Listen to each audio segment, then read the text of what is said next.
learn. Winning or losing, not only concern. Yeah. It's football time. Yeah.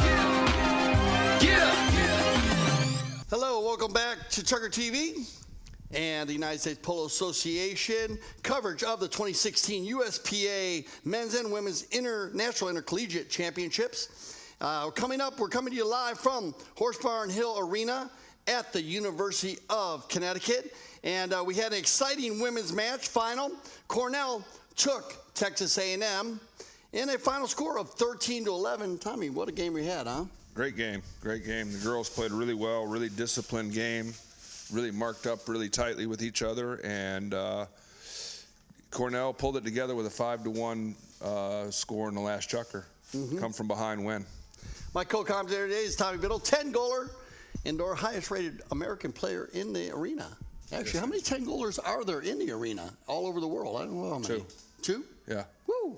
So that's you and what? Chris Hyde from England. Yeah. We're talking about Hyde. We're talking about playing the snow championships over there, and he's been the man over there. So what we got coming on here is we have the men's coming up. It's going to be Texas A&M facing off against UVA. Texas A&M, a team with we're looking to improve their second place finish in 15. They actually played against Colorado State last year. Yep, they lost to Colorado State in the finals last year, but have come through. They've been one of the stronger teams this year in the men's division. Yeah, a very talented team, and expected to go against the UVA team here. And they say both these teams are very fast-paced, oriented teams. Yeah, very fast-paced. It's going to be a really tight game all the way around, and looking for some good things. Got good reports of all the sportsmanship already before the game about how they are shaking hands, hugging, getting ready to go. And here we are, getting ready to go. We're going to have Ronnie Hayes, Rockin' Ronnie Hayes, and Bradley Biddle umpiring the finals. Right there. They brought in. They brought in the big double A's in here. Let's let everybody know for Texas A&M, we're going to have Christian Isanena at number 1. Casey Woodfin will be playing number 2, and Cacho Galindo will be playing number 3 for Texas A&M. Looks like they're going to be in the maroon jerseys. And UVA is going to have Aristide Faginado at number 1, and Meryl Echezarreta at number 2, and Felipe Gomez at number 3. And they're going to be in the navy blue with the orange sides on their jerseys. And this should be a really, really good match. We have a lot of polo families involved in this match with the Galindos, the Echezarretas, the Isanenas, and the Woodfins. a lot of polo families here. Good job with those names, Tommy. I got to say, very good job. And stay with us because we're going to talk about a lot about the game. We're going to talk about the rules of the game. We're going to talk about the horses. Halftime, we're going to talk about the teams that actually played in the tournament. But right now, Here we go. On with the finals. UVA will be going to the goal on the right of our screen, and here goes Cacho Galindo on the ball, and Meryl Echezarreta comes in from behind. Cacho picks it up, goes straight to goal, and gets the first goal of the game for Texas A&M. Cacho Galindo is a senior this year at Texas A&M, big strong boy. Oh, yeah, he is a big one right here. Number 3, keep an eye on him. A little rub right there. You're going to see a lot of contact in this game. Right there, Cacho, number 3, gets out in front. They say, I was talking to Ronnie Hayes, he's very long-legged, long-armed, so he's going to reach out. Now we get back to the bowling right here. Yep, Felipe Gomez hits it into a horse. We got a back shot there by Isanena. And here we go, Aristide. Nice back shot, good, strong back shot there. Look at these guys get around quick. Open polo from the start. Yeah, much better already. Very, very open. Good long shots. Hit down the arena there. Here comes the number 1 hitting the back shot for UVA. And see how they're rotating around. Just because you have the 1 shirt on doesn't mean you stay in the front all the time. And here comes Texas A&M going just to the right of the goal. Backing it around into the horse. Texas A&M is on the attack right now, doing well. Here goes Felipe Gomez. He's got the ball. Cacho with that long reach gets the ball. Look at him. Look at big Cacho. Look at Cacho. Got control of the play. And he stole it. Not going forward, and it's stolen. Going forward here is Aristide Faginado. Just to the right of the goal. Picked up now by Woodfin. Woodfin's going along. Good shot down there. These guys are pushing hard to start off with. Yeah, they are. Great breakaway by Eric Seed on number 1 there. Got through everybody. Yep. Now Texas A&M, they will not slow down, though. Look at this, right in front of goal. Good save by Felipe Gomez. What a save right on the goal line. Cacho, though, picks it up and gets another goal. Second goal there for Texas A&M. Yeah, it looked like they're going to change it around. UVA was going to break loose, but Texas A&M just kept flying there. Got a Look at this little flip. They're very long. The whole team is. Yep, they all are. Even Christian got it. Casey getting a piece of it. Everybody touching that ball for Texas A&M. Cacho getting the second goal of the game. Texas A&M getting that control of that throw in again. Felipe picks it up, digs it out of there really quick. Got a breakaway. Here we go for UVA. They're going to try and get on the scoreboard here. Can't get that bouncing ball. Just had a bad bounce off the wall, and we got a whistle. First whistle of the game, but what a fast-paced game we got going on here. Now, the women's, they were really tight all over each other. Right here, that's the ball. That's the replay of the last one there. Kind of bounced off the wall. We didn't see what happened. It looked like a bit of a reaching call, Tommy. I'm not sure. I think so. It looks like it's going to be a penalty, too, for UVA, it looks like.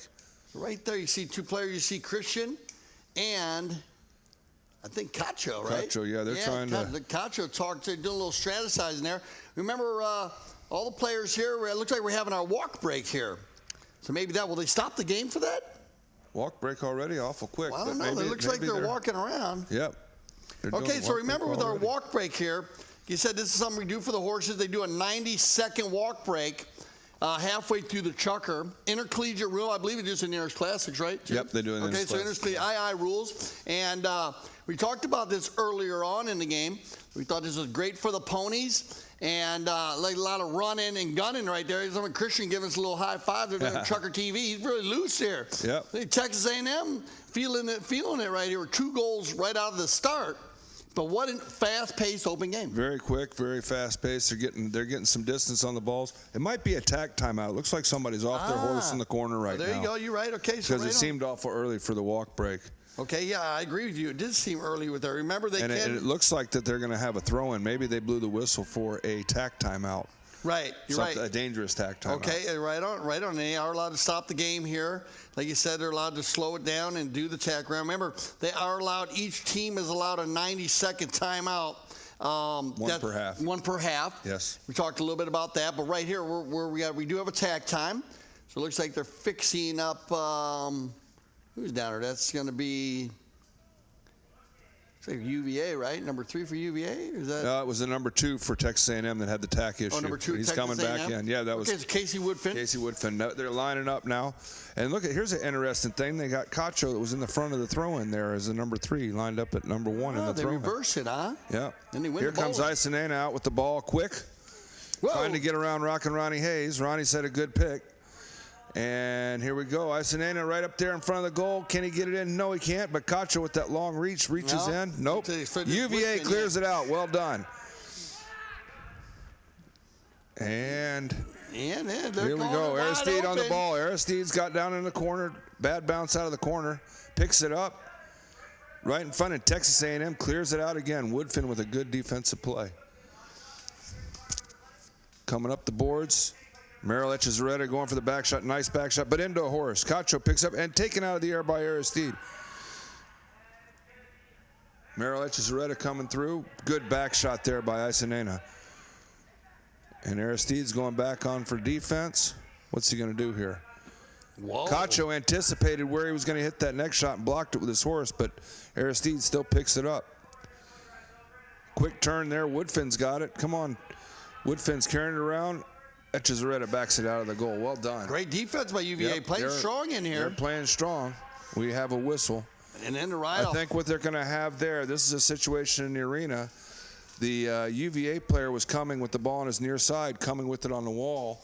When you're going on that side, the guy met the play, and he's got to give way to the guy on the near side. Perfect. So the only time is, remember, no near side. There's no right of way on the near side on the outdoor field, but in the arena, if you establish yourself, tell me if I'm wrong with that. If you establish yourself on the near side on the wall, then you have the right of way. You have the right of way, and that was what they called right there. Right on. So you cannot meet a player who's already established established himself on the near side. Don't get it mixed up. Now, if you can't go to the near side and grab it, but if you're already established on the wall, they give the right away to that player. Yep. The only time in the game of polo you actually have near side. Yep. And now we're having a walk break because then outdoors too with that situation. You either have to jump over the sidelines or jump over the sideboards and go to the offside. You got it. Well done. Yeah, well said. Yeah, or you got to give way to the other player. Exactly. To make it so we got the walk break going on here. And I love the safety of the walk break. We come out here really quick. Three bowl-ins, 2 of them won by Texas A&M. 2 goals. 2 goals, and they're doing well. I like seeing some of the strategy that Texas A&M is using. They in their defensive end, in the last throw-in, they put Cacho Galindo up at the number 1, which was an interesting thing. But it's interesting to see the different strategies of this team. But I like the way they're both playing, kind of quick and fast, hitting the ball away, trying to gain position down the field, and putting the pressure on the teams for defense. Yeah, we had some fun. We had some great stats that were coming in from some of our observers who were down here watching the preliminary games for the tournament, and that's the first thing they said about these 2 teams. Every game, these 2 teams came out and they were firing. They don't let you sleep on these 2 teams. Exactly. Keep you going. So it should be a pretty high-scoring game here. Keep an eye on this high-scoring game. Like you said, both coaches are been preparing for a fast-paced game, and the horses, you can see a very open game. We saw with the women's final here, it was very, very close in. This is a little looser, play a little bit looser. Now it looks like we're going to have another. A little bit of attack timeout, fixing a bandage here, and this is done by all the other participating players in the tournament. Like we said again, there's no grooms. Right on. All the kids that are involved in the tournament have to work, so it's a good thing, and. Just so you guys out there also know, just want to, congratulate these 2 teams getting to the finals and their coaches. Texas A&M, Mike McCleary is coaching Texas A&M, and the coach of UVA is Lou Lopez, who runs a really good program down there at UVA. Good shout out to those guys. And remember, we're going to play 4 chuckers just like we did in the women's. We're going to play 6 minutes, 30 seconds. They're going to do the walk break halfway through, 90 seconds. Each team is allowed that 90-second timeout. Like Toma, we didn't see that used, and I'm surprised we didn't see it get used in the women's. No, we didn't. At the end there, we thought we were going to see it. It could have been used there. There was a chance on a penalty too. Remember, we were talking about called a timeout, maybe ice to hit her, but yeah, Tommy and I. Anyhow, we were learning a lot about the indoor game today. We got to start coaching our own indoor team, Tommy. But so other things happened. Let's see. They dragged the arena. They're going to drag the arena. I don't know. After the second chucker. I thought they dragged the arena every chucker, and I was surprised. The footing in this arena looks really good, and they'll just drag it after every 2 chuckers.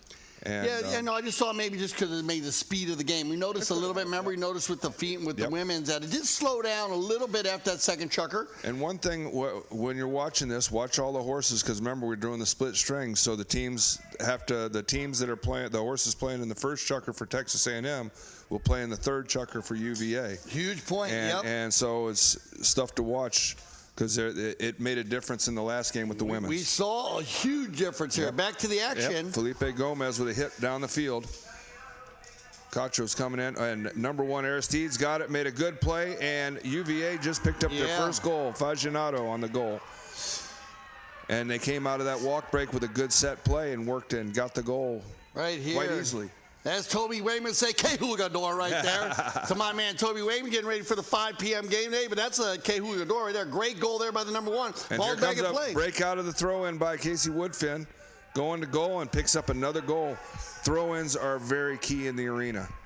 Team that wins more than 50% of the throw-in is usually going to win. I mean, that ball right there, he hit right out of the bowl, and he went. It was more than halfway to the goal. Look at another one. Again. There goes Casey again. He's got it again. He goes to the wall in the corner. Bad bounce. Didn't anticipate that one, but they still got it. You got to use the wall as a 4th man in the arena. Exactly. Merrill picks it up with a back shot. Cacho, great back shot towards the goal. Goes across the goal. Aristide picks it up. It's a nice-looking bay horse he's playing. He's getting a lot of balls, this chucker. Merrill Echezarreta coming in, going to the corner, going down the wall. Isanena with a little hook and a back shot. Ronnie Hayes in the way. Blocks it, and there will be a throw-in for the ball hitting the umpire's horse and really changing the trajectory of the play. Right on. Let's watch the replay on this. This is one of our rules. Remember, right there, you have, and he wanted to get it, take it back around the right. He's telling you to run that turn, but that's the rules. Isanena with a back shot there, and we got a whistle. have a whistle on that. I think he turned over the line. It did, yeah. Well, Yep. we're rock and roll. He's got to right give there. him a play there. Got to give him one play. And I think he crossed over after he hit it, too, as you see. You got it. Smart play there by the UVA team. Catching that one. They're calling. They've gone to another level, though. I got to say the umpires have gone to another level with this, even though the women's was so clean. Yep. And I really want to congratulate both teams, Tommy, on such a clean game. It was. We had hardly any penalties in it. It just shows how well they're coached and they play. Okay, we got a penalty 4 here for UVA. Gomez hits it to the right. Cacho stops it, and it's cleared out of there by Texas A&M. Bounce off the wall. Tough bounce. Aristide picks it up. Hits it on up. Felipe Gomez picks it out of the air. Isaneta whiffs on a back shot. Felipe Gomez picks it up. Got to give him a play here, right? Yep, that's going to be a foul. They might call a penalty 1 here. They might call a penalty 1 because that happened really close. This was going to be a goal here for Felipe, I believe. Yep. And well, he got out of there, though. He tried to get out of there, but it allowed the second player to come in and take the UVA guy. I see. So they're gonna give him a penalty 2, though. They're gonna give him a penalty 2 from out. Okay, so we're outside there, huh? Yep. Yeah, I can see. They always tough. It was tough because it wasn't exactly right in front of the goal, but it was close to being a. Yeah. That was a close one. I'm sure that they had a discussion on it. Right. Felipe Gomez coming in now, and it hit the corner of the wall. It did not go in, so it was no goal there. And that was a 2, right? Yep. Yep. Oh, now they're going to blow the whistle and check it all back out. So can they use the replay cameras on this one in the arena? I don't know if we can. Well, we can't. I don't think they can get it with us. I think they're going to talk with the goal judge. I see. Right. Do they have a goal judge sitting above? Yes, they have a goal judge on each end sitting above. All right. So they confirmed it was a goal. Yep. Okay, it's goal. 3-2. All right. So we're going to give that to number 3, right? Felipe Gomez. Yep. On the penalty 2. And we had a whistle once again. Umpire's horse was hit with the ball, so they're going to throw it in again. Yep. Tight game here. Tight game. Very tight. 3-2. And in our second part of the first chucker play here, Texas winning some bowlings. Yep, they're winning a lot of bowlings. Good pickup by Isaneta there. Picking it up on the near side. Shoots out. Woodfin comes in on the near side. Can't get that back shot. Aristide takes it forward. Good back shot out of the air. And another good back shot out of the air by Isaneta. And here goes Cacho trying to get around quick. Aristide backs. Goes for the back shot. Let him play. Here goes Isaneta. Tried to use the wall to get it around the corner. Yep. Woodfin picks it up. Can't get it out. Felipe picks it up. Being ridden hard. Good play. I think that they're going to blow a foul on Texas A&M. Not on Cacho for the back shot, but for the other guy kind of coming in and over the line. So he couldn't go. Slowing him up. Yep. Slowing him up right there. The one player on Texas A&M slowing the play up so Cacho Galindo could come in there and make a near side back shot. It's going to be a penalty 5 here for the UVA team. Good first chucker here, though. Yeah, very good first chucker. 3. I mean, it's going to be a high-scoring game. And like you said, very, very open running game. A little bit bigger hit balls than in the females. Here we go. Goes Felipe the run. And a goal. And a goal. But that was not a 2-pointer because I think it hit somebody beforehand. I think it bounced off these horses right there. Yep, right there. So it has to go unimpeded by anybody else. It has to go straight in from the 2-point line. And that was Felipe Gomez again. On the 5 yep. now. And here we go. So interesting. We're talking about it. So remember, when you shoot from over, it's got to be over half field, right? Yeah, it cannot be on the line? No, it can be on the line. Okay. It's got to be from midfield, but still, it has to go straight in. It can't hit off another horse or off the wall or anything. It has to go straight in. You're saying earlier that there was a team that won the Texas team, I think, Texas A&M got to the finals by getting a 2-pointer when they were behind in the last 20 seconds to send it to a shootout. Right. In the women's. All right, so we got a little break. That was a 2-pointer. Now, the one that was hit right there, it hit off a horse's leg, like Tommy says. It's got to be one shot. No horse or player can hit the ball, impede the ball, and then it's got to go in by itself. So right there. Looks like we had a penalty against Texas A&M. UVA is going to get another penalty shot. I can't tell if it's a 3 or 4 yet. So UVA winning the second half of this first chucker. He likes to do this. He likes to run them in there a little bit. Well. It's an interesting. They're going to get another whistle. They're going to get a foul on Texas A&M there. Right. He's trying to hit it to the right of the goal and dive in there. Is that what he's trying to do? Yep. I'm He's not trying to shooting get it right his at the goal. strategy organized here on what he's trying to do. Good shot there, Bradley Biddle. But I don't think he had enough time, and I think at Chucker, they're changing horses, so it could have been Chucker. Did that end the Chucker? Wow. So, okay, I guess it did. So we ended Chucker 3-3, Yep. and it was all Texas A&M early. Cacho Galindo coming out very strong. You know, we talked about Cacho being very long. He's a tall guy, probably the biggest Galindo boy of them all. I don't know where he's got that high. I know. That comes from his mama's side. Got from mama's side. Not Glenn's side. And then Casey Woodring winning the bowlings. This guy is a madman in there. He wins a lot of bowlings. He's very active inside. I noticed that from what I've been told, the top, who would be the top-rated player on UVA is Felipe Gomez, who's the number 3 position. And it looks to me like what Texas A&M is doing is taking Christian Isanena, putting him in the back of the throw-in just specifically to mark him. That's what they're sitting in, and they bring the back in. Yep. They bring Galindo up front. Yep, so they bring Galindo up front, and Woodfin's getting all the stuff out of the middle. So it's a pretty interesting philosophy they're using, but it was working with the throw-ins. Yeah, I like Aristide pulling the team. He gets one out in front, but he's pulling the team for UVA. Yep. Really working hard up there. And then Felipe Gomez, he's good on the penalties. I don't know about this strategy. Yep. You got to tell me about it. I mean, I remember hitting penalties in the indoor, and we used to practice firing them. I think you hit away, right? That's how it should be, but there's a lot of people that want to just do those plays to get the... Right, he lays them in there a little bit, and then he follows his own ball and waits for the mistake almost on the guy defending. Well, the guy coming out of the goal can't make a play. Right. He hit it to the right. Right, so if he hits to the right of him, because he can't come across... He can't come across the line. Right. Oh, on his right side. Yeah. Wow, but he can't touch the ball again. The guy hit it. It's got to hit the wall first. Got to hit the wall first. Okay, so interesting. Remember the 4, when he hits that 4, that's a 25-yard shot, defender shot, the guy's in the goal. And just sorry to interrupt, but the Chucker ended 4-3. That last goal did count. So UVA is up 4-3. All right, thank you for the Twitter for you guys there. They cut us off quick, so I'm going to give that one again to Felipe. Felipe Gomez, Another penalty, right? Yep. 3 penalties there. That's key. Penalties are like free throws. Amazing, but right there, 3 of them in the first Chucker of this final. And remember, if you're just tuning in with us, Chucker TV and the United States Polo Association, this is our 2016 coverage of the men's and women's national intercollegiate championships. And the women we watched earlier today. And once again, congratulations to Cornell. Yep. Congratulations. We got it done over them. Texas A&M, and it was a great game, both the coaches. So anything else? We go into this game again. Remember saying, stay with us at our halftime. We're going to go back over a lot of the other teams that played. Yep. And Tommy and I want to talk about it because we had so many. He talks about families that are actually in this game that actually played the game. Exactly. There's so many families of kids that actually played in the tournament that we associate with and that we actually played against. Exactly. Yeah. So they're like you said, they're switching out horses, and when we get remember the split strings. So keep an eye on those horses, like Tommy was saying, because we saw it happen in the other game, in the women's game. You're going to see some horses, some strings of horses that play a little better. First Chucker horses will come back in the 3rd Chucker. Second Chucker horses we're going to see right now are going to come into the 4th Chucker. Yep. And according to Ronnie Hayes, who's one of the umpires out there today, I was talking to him about the dynamics of the game, and he told me that he thought most of the teams would lean towards wanting to have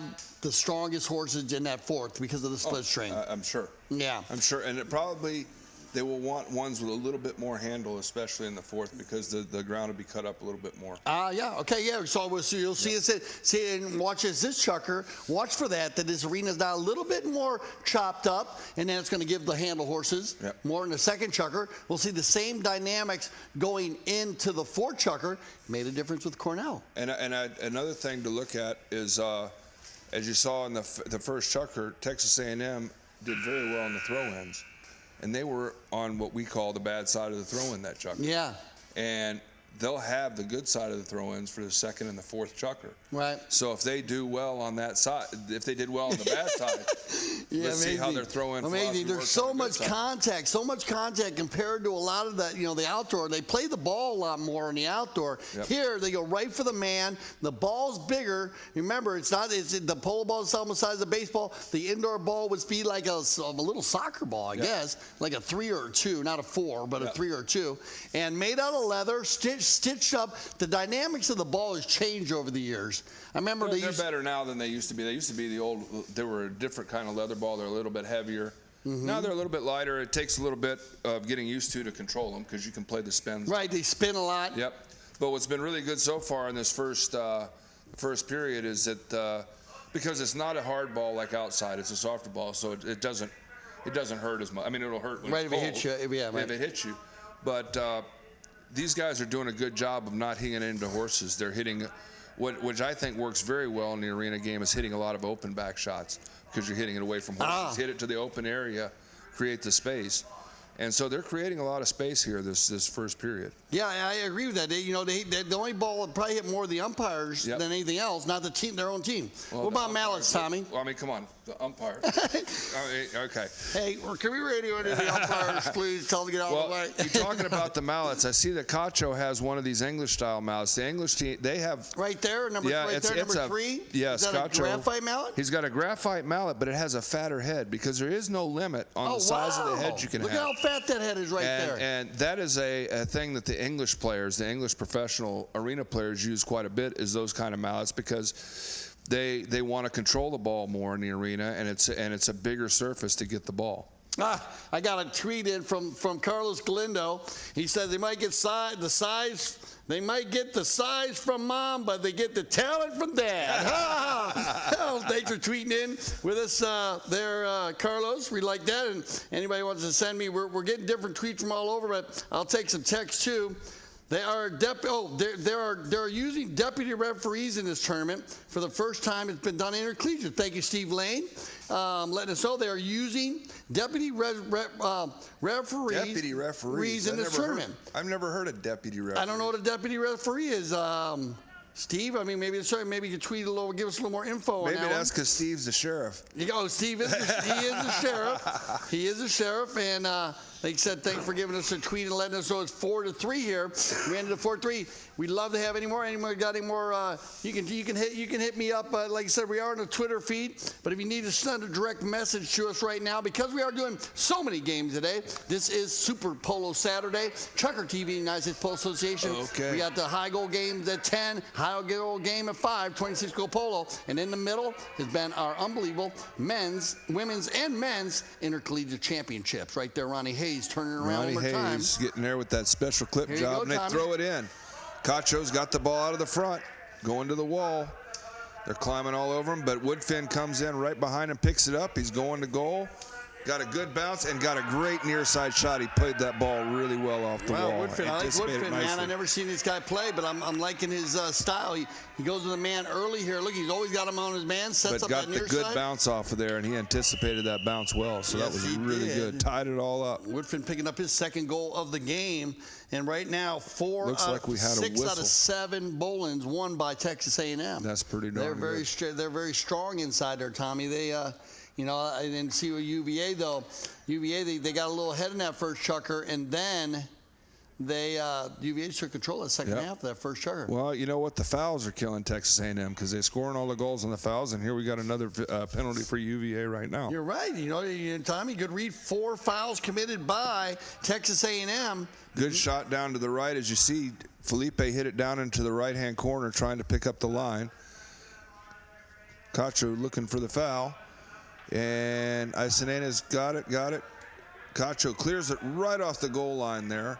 Picked up there by Isanena, hitting it out to to Casey Woodfin. Cody's his dad. Yeah. Back by Merrill, blocked by Cacho Galindo, who picks it up now. Cacho working to goal, gets it, just to the left of the goal, just missed. Back by Felipe. And we got a whistle. I think that Felipe got fouled on that back shot there. Let's take the replay here. And maybe they're not going to get us a replay now. Yeah, I think they are. Deputy referees. Thank you, Steve Lane. Got right back to us. They're using spotters. And that's the first time I believe they've used spotters. Steve, they're basically deputy referee is equal to a spotters or like a third man. They're one side of the arena. And the deputy referee is on the opposite side of the arena. So they have a third man on one side of the arena, and they have a deputy referee on the other, 2 in the middle. So that's cool to see. Now, what we're talking about there is Steve Lane. Thank you, Steve Lane. He is the sheriff. and watching over all the deputies down there. And we used to use spotters in the outdoor league. Spotters were, instead they had a third man, we'd have a spotter sitting on the 60-yard line of the outdoor polo field. Remember, outdoor polo field, 300 yards long by 160 yards wide. Now you're looking at here about 100 by 50, right? I believe, right about there. So, but it's nice. I can see where those guys would come be helpful here. Could be. For the guys on maybe get spun around or they don't see a play. They can ask those guys on their side. I'm sure one guy has a better look on than one side of the other, of course, when they're looking across the arena. Yep. So thank you for that. It's a good point to know there that the USPA and Umpires LLC are using deputy referees for the 2016 Intercollegiate Championships. Here we go. We've got a tack timeout right now, and we had a foul, and it looks like a pretty dangerous foul, so they moved it all the way to penalty 4 for UVA. And so here we are once again. I mean, UVA's not fouling, and they're making good on all their foul shots right now. So let's see what Felipe can do here. And they're lining up. They've got... Here he goes again. Right to the right again. It's got to hit the wall for him to get it, but now he has it, picks it up, and he puts it on in. That play worked again. I'm not going to say another word about it. 5-4. Well done, Felipe. He's got it down. Look at this. He hits the ball to the right, and that's what Tommy's talking about. The guy in the goal mouth cannot make a play. Then he gets his own ball and drags it inside. Exactly. I like and that his play. players set a pick to keep everybody out. Felipe Look at that. Texas A&M won the throw in again, right in front of goal, trying to get it. Cacho was on the ball. I think we're going to have a foul for reaching on the UVA player. He reached pretty much underneath the neck here, But as you can see. another bowl in.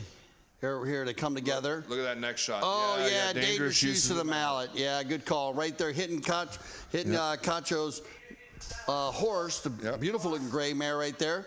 The Cacho Galindo's is on. Yep. And remember, so when a player is riding another player off, a player cannot take a full swing and hit the other player's horse. Right there, open goal penalty 2 coming. 15-yard shot, undefended. Oh, and he missed it to the left, tried to pick it up. Cacho's got it now. Flips it to his teammate, Isanena there, going into the goal. And Felipe Gomez comes out and clears it. Wow. Really good. He's a strong kid, isn't he? He's a good player. Man, coming in there hard, near side shot. Oh, there's going to be... No, they're going to let that one go. I guess it's a bit of a... That's an even Steven play, though. He was right. He came in a little bit on the ride-off on that one, so... I like that non-call right there. Isanena picks it up, going, trying to get it around the corner there. Kind of stuck down in the corner. Get a little closer now, Felipe Tommy. Gomez clears it out again. Cacho with the big back shot. Had a little bounce right before he hits it. Good back shot there, going to the right of the goal. Look at Cacho anticipating where to go. What a great little play to read that. And there's Woodfin again. Oh! And he got another goal. Wow. And you got to say that was set up there by Galindo. Look at that. He anticipated it coming around the wall, and that was really right good here. play. Woodfin is he's quick, man, on a horse right there, Woodfin. Yeah, he is. And, but yeah, great call read by there. Another goal here for Texas A&M.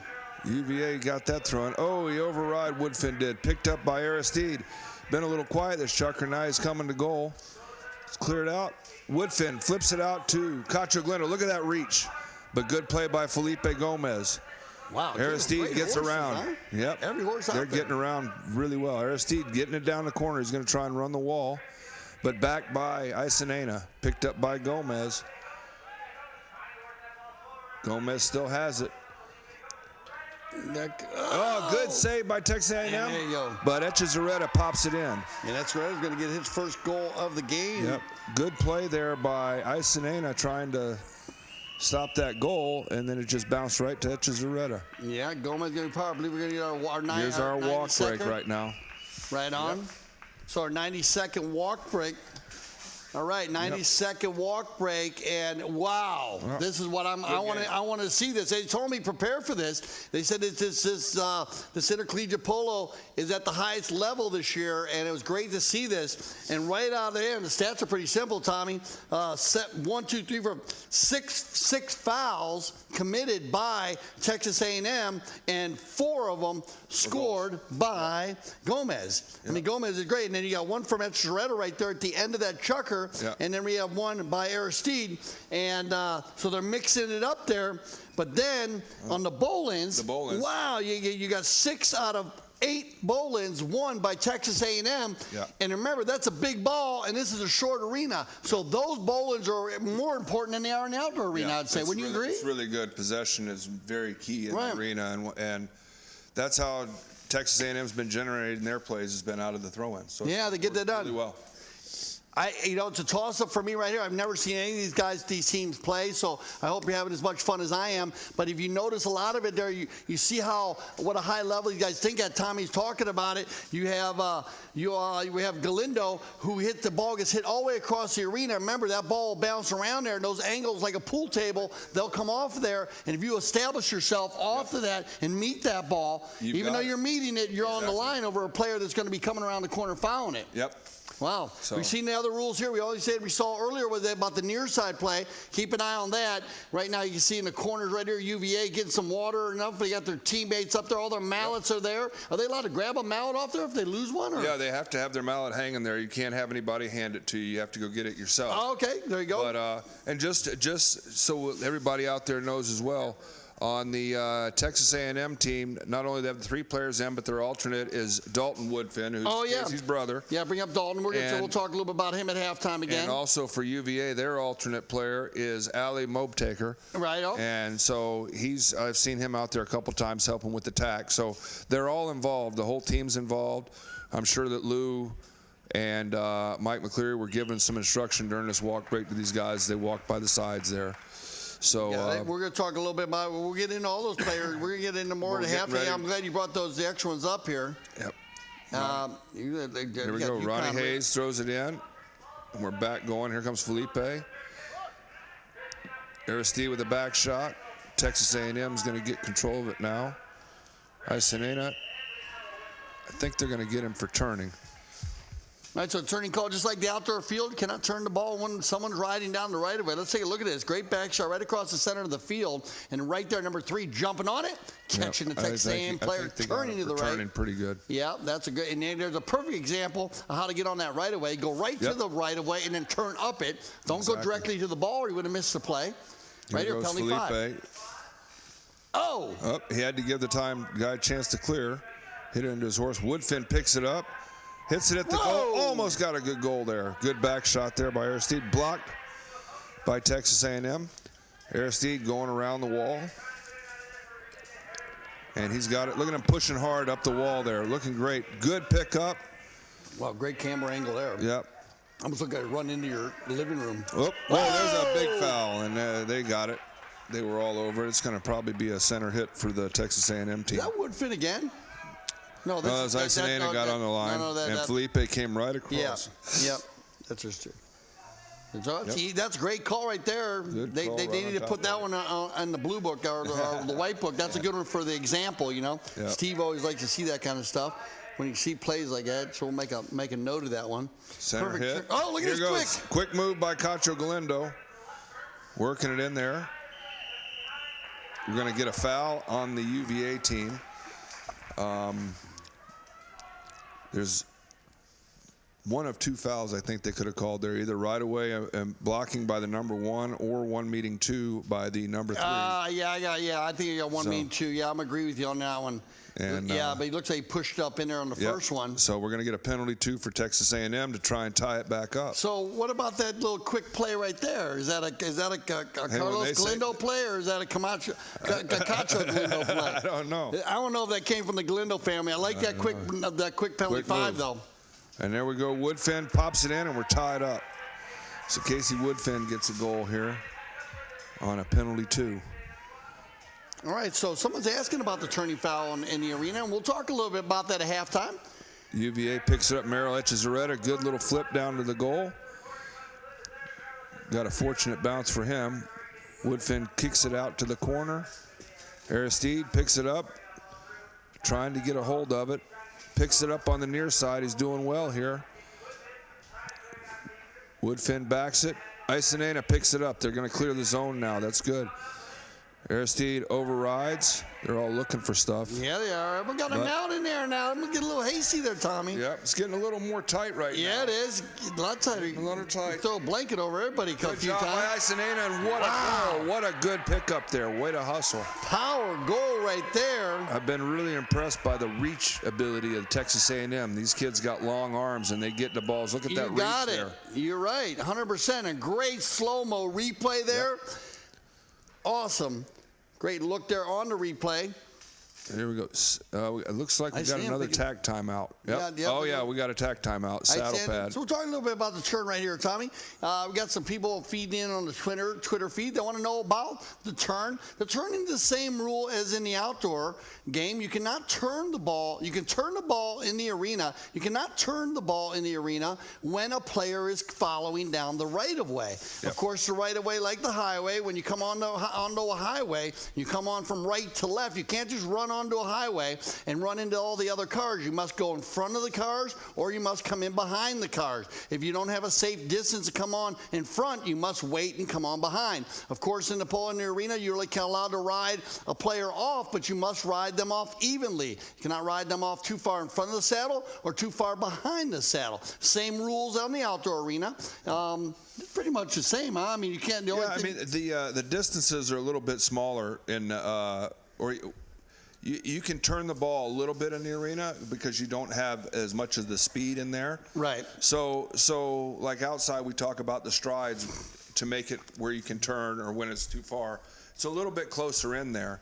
And but these guys have been playing good open polo here so far. There hasn't been a lot of turning. It's been mostly back shots and getting to their plays. Yeah, you got it. Like you said, they do play an open game, so the only ones you've been caught on have been little melee plays. Yep. And I guess what Tommy's saying is, remember, if you have a whole group of people around, they're going to allow you to turn the ball in those groups. It's when it's two players solo with each other. Exactly. Because there's been a lot of that going around. Yep. And I guess you need to call it like that in the arena because it is such a tighter, condensed area. And you got two umpires on there. I like the idea of using the deputy umpires. Steve Lane came in. Deputy umpires, like you said, they got a third man on one side and a deputy umpire on the other side. Maybe we can get down to the indoor, only have one umpire on the horse in the arena. Well, you know, and have two on the outside. It would eliminate two people to go around. In England, they only have one umpire in the arena and they have one umpire outside. At up at Aspen Valley Polo Club, we use two umpires on the outside and play 4-on-4 in the arena to get ready for outdoor polo. Okay. Texas A&M wins another throw in. Headed to goal again. And Isanena looking to try and get it around. I think they're going to get him for turning again. You get a whistle there. They're trying to control it a little bit. He tried to turn it, and here comes Felipe coming through. And I think that he turned it, unless they're going to get Felipe for crossing after he turned it. Yeah, I think you might get it against UVA here, but no. Nope. They blew turning on Texas A&M. It's going to be a penalty 5 for UVA. You did, but I don't mind them tightening up on this right now, anyways. Or I think they've been consistent about how everything they're calling so far. Yeah, and I like the way this game started out wide open. Now it's getting, but you remember, Tommy, the arena's getting a little chewed up. Yep. I would like to see. But here, now look how these guys are lining up now. Let's see. They got Mero's Etches right up blocking. Felipe is going to hit it. Oh, he's going to go straight at the goal there. Picked up by Cacho Galindo. Oh, he couldn't get it, but I think they're going to blow a foul on UVA for blocking. Wow, so 1, 2. Right here, Cacho gets it, takes it out. Yeah. And they call him for a block? I think that's what they're blowing because Texas A&M is getting the penalty shot. All right. Penalty 4 it's going to be because he had a breakaway. All right. So they moved it to a penalty 4. This will be defended from the 25-yard line. And Texas A&M will be hitting, trying to add. They're up 7-6. They're trying to get another point on there before this half. Yeah, and then. And look, he pulled it to the left. Now it's the play for Felipe Gomez. He couldn't pick it up 100%, but Aristide's got it. And they're going to blow a foul on Woodfin. He couldn't clear out in time, and so looks like UVA will be getting a penalty shot here. Yeah, so a perfect example on the penalty 4 right there. The ball gets hit to the left side of the goal mouth, and that gives the defending player a chance to turn around, out of the goal, have the ball in his offside. Yep. And that's what we were talking about earlier, Tommy, how the UVA team, Gomez, he decides to hit the ball to the right so the defending player can't come out on him. Yep. Hey, pretty two different ways of looking at the game right here. They're going to move Gomez again. He's going to come flying again, I bet. Penalty 5 And from the here he center. just hits it off to the right, trying to get Aristide there. Almost picked it up coming out of there. Echezarreta picks it up and scores. Merrill Echezarreta gets another goal, and it's 7-7 now. Tight game here. Yeah, in the right finals. here. Penalty 5 is going to be the damage. Going to keep these guys getting goals here. And right there, Echezarreta picking up the ball from Gomez on the penalty 5, getting his second goal of the game. Back to the game. Here we Texas A&M wins another throw-in. Great shot by Isanena, and it's a goal. What a good shot. 8-7 now. It was only a one-pointer, but I think it's been the longest goal we've seen of the game. Whoa, Christian win the bowling. Texas A&M powerhouse in the bowling, wins the bowling and takes a shot almost from half field, Tommy. That was That was close, but almost it's a 2-pointer. Remember, anything from half field would work 2 points. Here we go. Bounce off a pony right here. And here Felipe comes the Gomez gets out in front. He's got a goal. It's 8-8, boy. There's Listen, another one. the throw-ins are huge. Another one right here. Doesn't have to touch it. Yep. Rolls all the way in. 2 beautiful goals by each team. We are in for a second half here. And that's it. We're going to go in 8-8. That's it. 8-8 at halftime here, the finals of the 2016 National Intercollegiate Men's Final. Whoa. Great game. Okay, they're going to have an interview with Texas A&M right now, and we'll be back right after the interview to go over the players who've been playing in the tournament and some of the breakdown of the first half. How's it going? My name's Casey Woodfin. I'm a junior in college. I am an Ag-Ec major. I have been playing polo since I was probably 8 years old, and I played for the Houston Interscholastic team in high school. Hi, my name is Christian Isanena. I'm a freshman. I'm a mechanical engineering major. I've been playing polo all my life, and I played in Guatemala. I didn't play in high school, just play over there.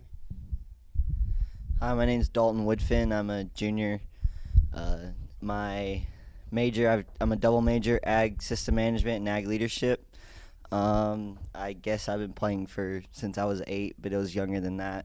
I don't know what Casey's talking about. I played 1 year on the Houston Interscholastic team, and then there you go. Hi, my name is Cacho Galindo. I'm a geography major, senior. I've been playing ever since I can remember. My high school team was El Dorado, and I'm a Team ESBA member since 2012.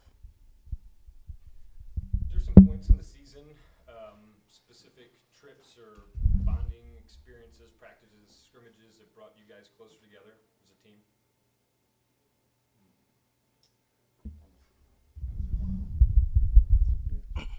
I would say this spring we really started working hard. We'd go down and practice with Billy Mudra, George Krabby, and my dad, Cody Woodfin.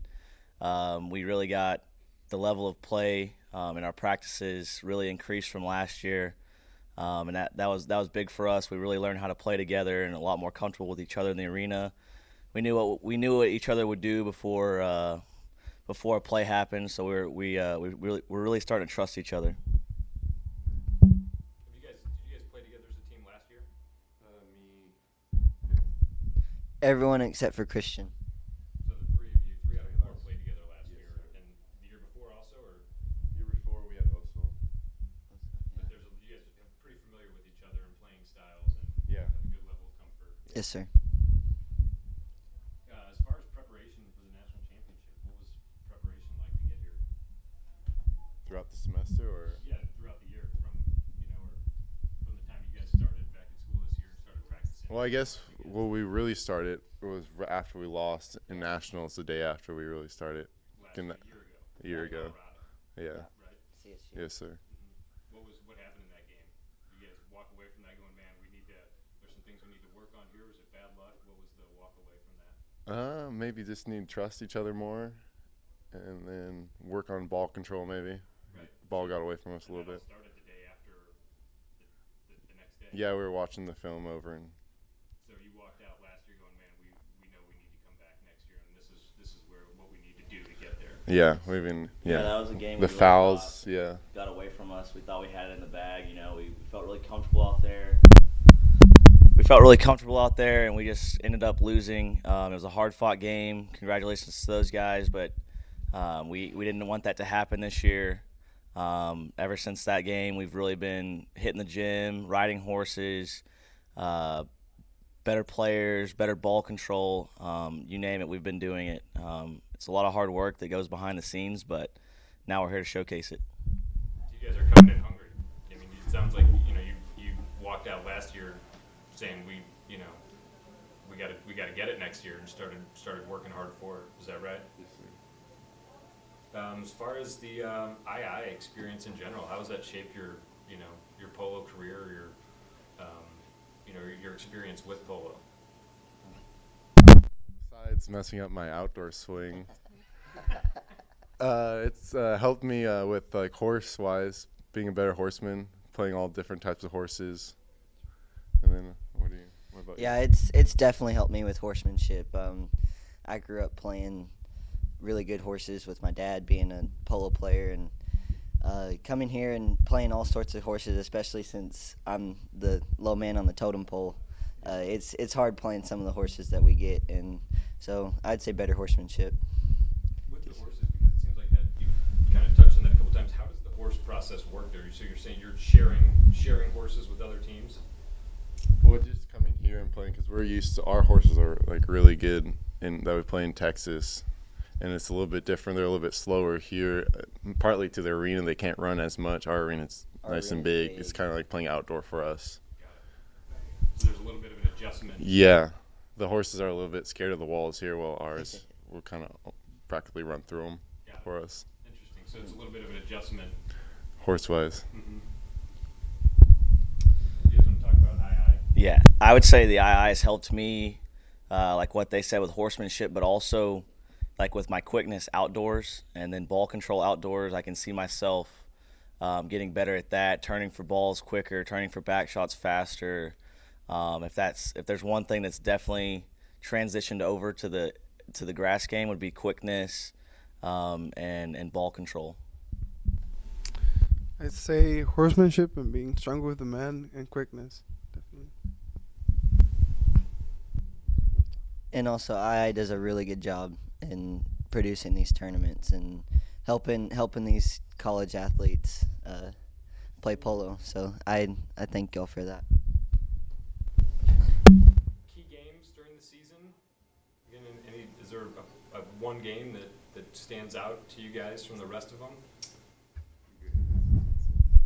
I would say our big key game this semester was playing SMU at regional finals. Normally we go into that game, we know it's going to be really physical, we know it's going to be a tough game, and we went in there and dominated from the very start. From the very first throw in, we were there. We stuck to a man. Every single one of us played super solid. There was no weakness on our team. We didn't foul. We didn't see many breaks in our team circle. Once one man missed, the next man was there to get the ball, and that was probably the best game we've played as a team. And it gave us a lot of confidence coming in here. A lot of people didn't know how good we were because from last year, and I think we really showed them, and we really showed ourselves what we can do if we all play together.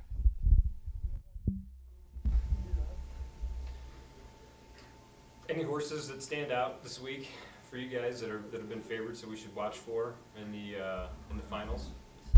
Yeah, I would say the gray of Yukon Suerte. She's the best one I've played here. Will you guys have her again for the finals, or I think so. I think we're gonna be able to play her. I don't know what's your strategy going into the finals? Man. Line. Ball. Shout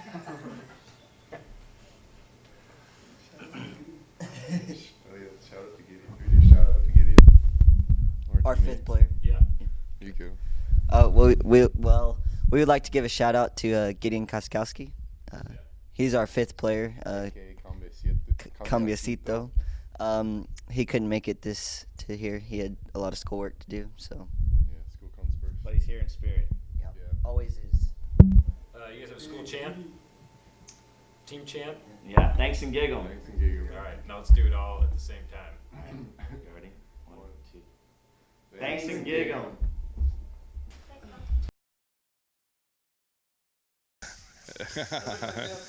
Happy guys. They look like happy guys. Yep, they look like So we want to do our thumbnail one more time, Tommy. 1, 2, 3. Ready? Congratulations, Texas A&M. Let's talk about a little bit about these guys. Cacho Galindo, 23 years old, from Thermo, California. His mother and father are watching because his father's been texting into us. Thank you, Carlos. We like that. And he's his major geography and to 2016. So he's a senior. He's senior. Yeah. All-Star Sportsman Awards across the board for this kid in 14, 15, and 16. He got involved in polo. Well, he's a Galindo. Yeah. That's all I got to say, right? Part of the flying. You got to say it. And then Dalton Woodfin, and I liked it. Dalton's the alternate. He's the alternate. Yeah. We haven't got a chance to see him play. He's going to be a junior. And again, the guy's got all the champions. He's got all the awards all the way across the board.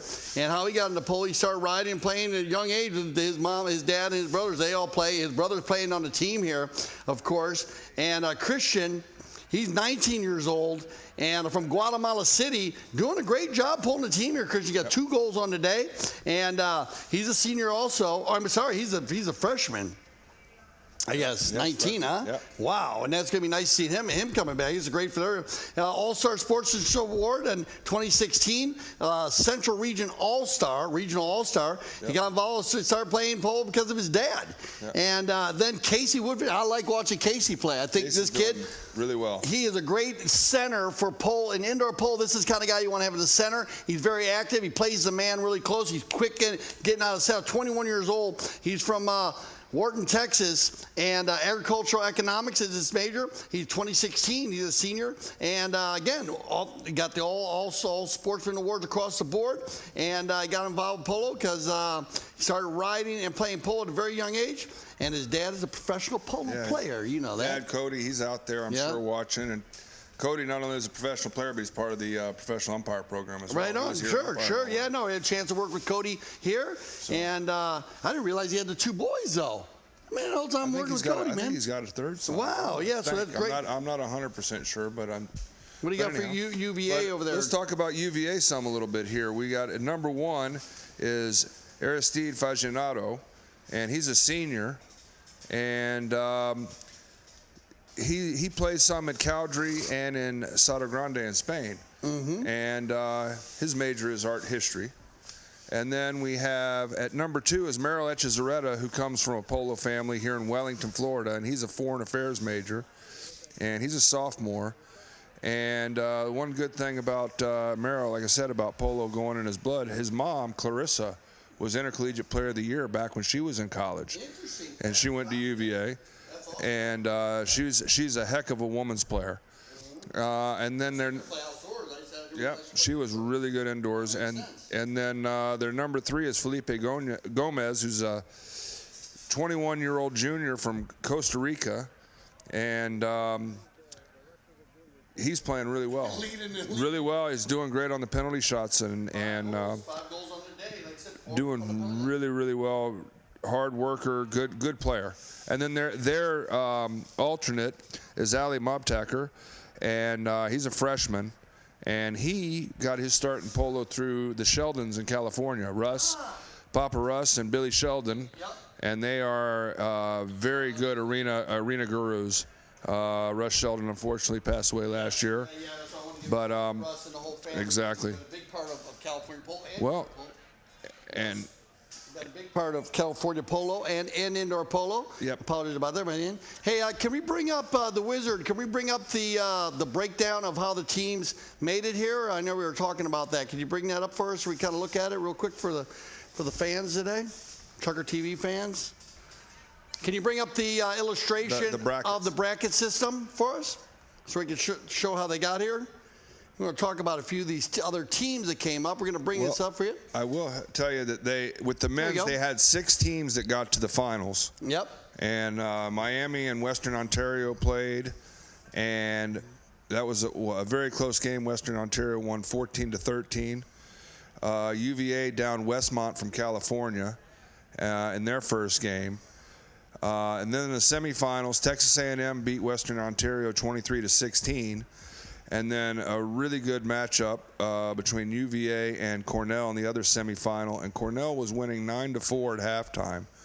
And UVA came back and outscored Cornell 9-1 in the second half. And so they won 13-10. And speaking with Bradley, he said it was a really, really good game.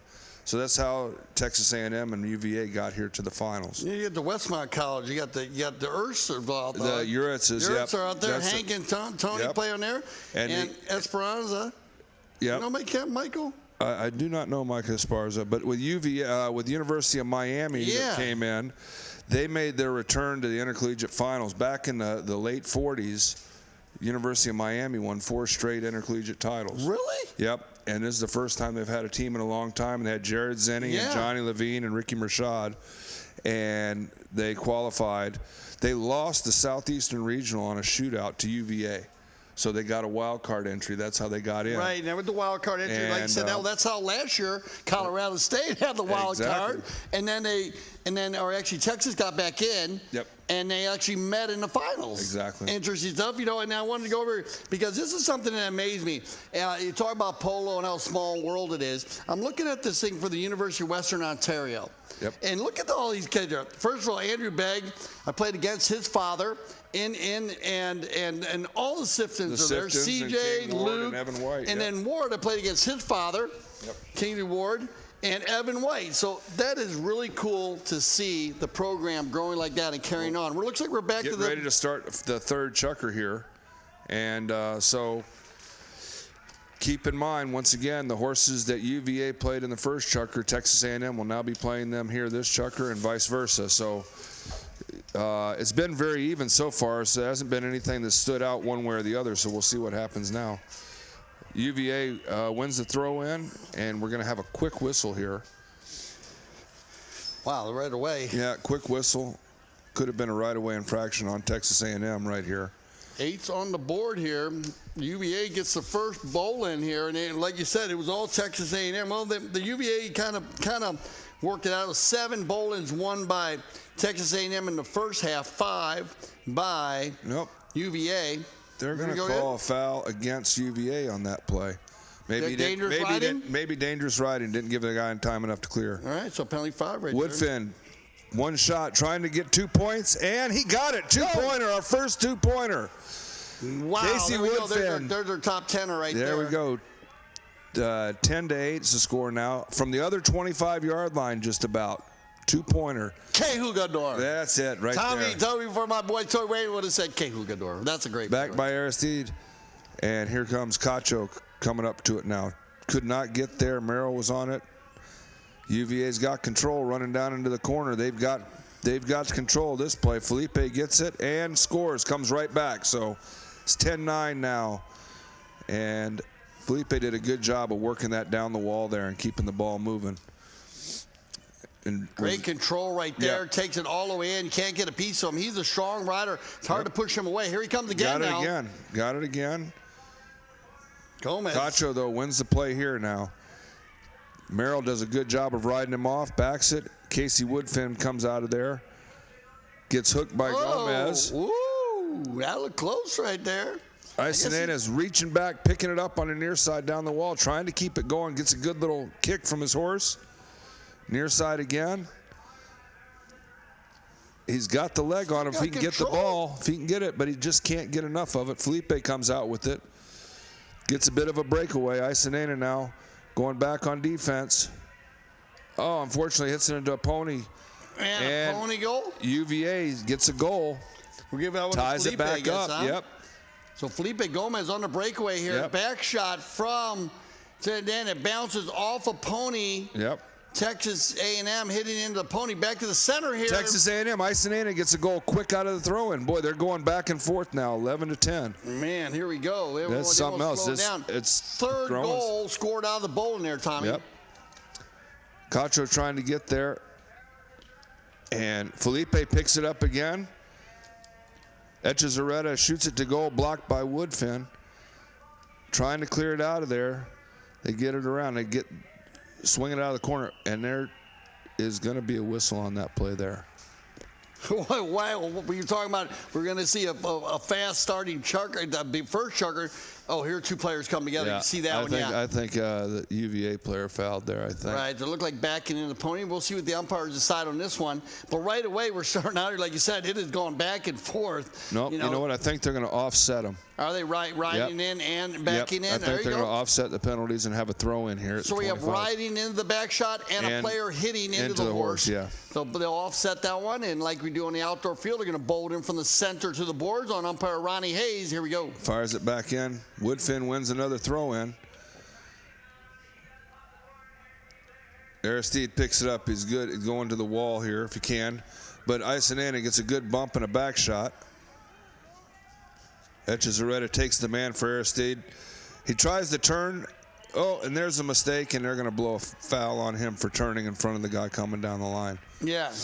He's going to get so caught right there. he changed his mind in the last second and then turned right back across in front of the guy. Got it. So right there, if he would have kept going forward and cleared out, remember the umpire's looking for the player to take the most direct route out of a play, and that was not the most direct route out. That was not. That was like going around the corner one more time. Exactly. It's going to be a penalty too here. Woodfin's going to do the honors. Listen, getting the penalty 5 from way out, Tommy Bill, looked like you at snow polo. I don't know about that. A little to the left, but Woodfin picks up the bounce and pops it in. Gets Texas A&M another goal. They're scoring them in droves here, this chucker. Yeah, they are. 12 to 10. Woodfin getting his 6th goal of the game. Oh! And they're going to call reaching on Cacho. Yeah, he got long arms. He's got long arms, not that long. Well, you know what's funny? You see how long his arms are. Look at how far he reaches in front of all those horses, his own horse and the player's horse, and hit the ball on the far right side. And did that on the near side. And did it on the near side, exactly. So he loses a few inches on the near side. But wow, what a play there. So they're going to call that reaching against Texas A&M, and in that process, we're going to get our 90-second walk break. And right there, you can see, look at like UVA getting together right here. Yep. Gathering it up, saying, come on, boys, let's get it going. Talking it out, a little fire in their eyes, man. They're getting ready to go here. I know Christian, he was a little bit upset with his foul. I saw him getting into their teammates, talking about it. Yeah. And great crowd we have there at the remember we are playing, remember our 2016, if you're just tuning in to our broadcast, we are here at the Chucker TV and the United States Polo Association coverage of the 2016 USPA Men's Intercollegiate Championship right now at Horse Barn Hill Arena at the University of Connecticut. And I like that arena. It looks great. It looks like they got great walls on it. Tommy, how would you compare this arena to some of the arenas you played in? It looks like the surface is really good. The ball keeps moving well because they have the nets up so it doesn't go out. It seems maybe a hair shorter than some of the ones I've played in, but it's doing really, really well. And just another thing to keep an eye on, because I don't know exactly what strings of horses they're using, but it looks like UVA is on the UVA horses that they supplied for this tournament. So see if that's an advantage here in the second half. Yeah, we had some notes on that. Let me see if they... And maybe UConn horses are provided for Texas A&M this half. So we'll see. Or no, they're all UVA horses right now.